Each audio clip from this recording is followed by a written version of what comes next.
Hello everyone. Before we get to the builds, I just want to re-explain how I judge builds, since people have a thinking I base them solely on how well do they do.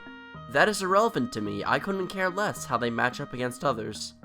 What I care about is seeing creative builds.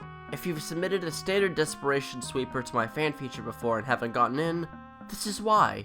Without further ado, let's get started. First up is a Henry by Billy. He may not have the greatest attack by any means, but with the help of Bonds and Blue Flame, he can deal consistent damage to help ensure kills. Attack Ploy also helps to maximize his tanking ability. Here we have a Linus by Blackbird. Using the Shoreline Rake to gain more buffs to attack and defense, when he already buffs himself every turn in defense, is a great way to keep him uber bulky. Counting the Rake and buffs, he will always have 51 defense and 61 attack outside of Brazen.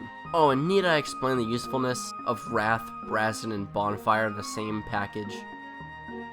Bringing a rare sight, we have a Halloween Sakura by Brave Blitz. I see Ouch Pouch all the time for AoEs and such, but with this setup, she's all set to start using Iceberg almost off the bat. Double chills and Disc Defense 4 also serve to keep her going longer, and strike out at the enemy even faster. Chaotic Spirit Luna sends us Beach Boy Summer Innis. In combination with his Beach Banner, not only will he nullify follow-ups, but also will be granted plus 10 to both attack and defense, with plus 4 to speed. Since he doesn't have Desperation, he can easily have the enemy retaliate poorly, while he charges up just enough to proc Gale Force. Door comes to the door with Kane. I won't lie, a lot of calves get overlooked by most people for their refinements.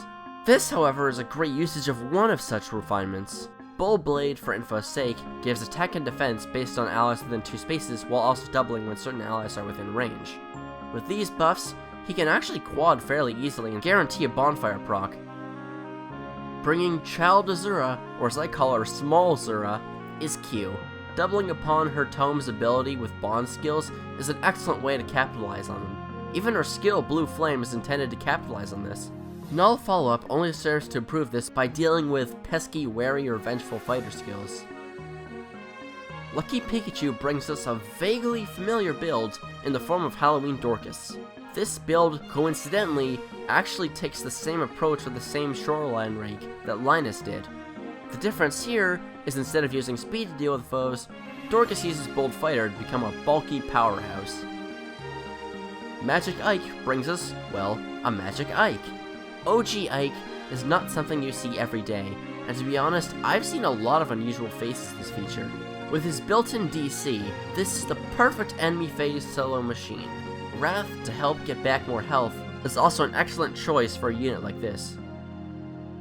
Using an almost never seen A skill, Owain by NSM sports Kestrel Stance.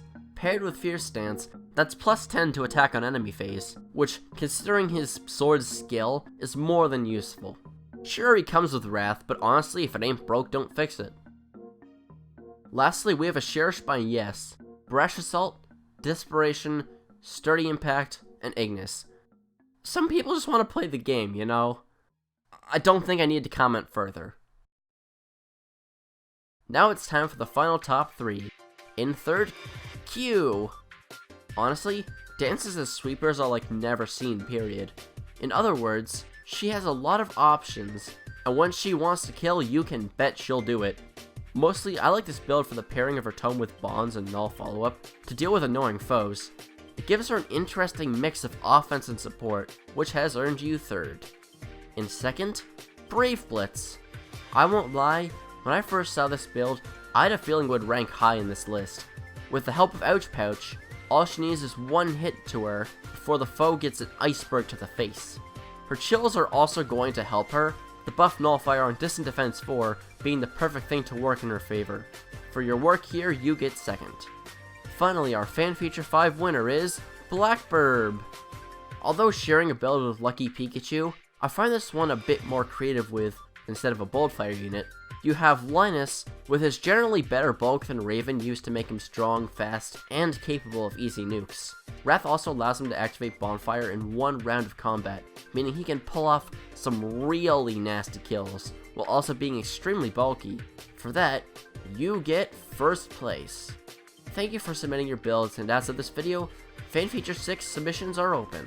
Remember, use creativity and you have a good chance of getting into top 10. That's all, have a good day.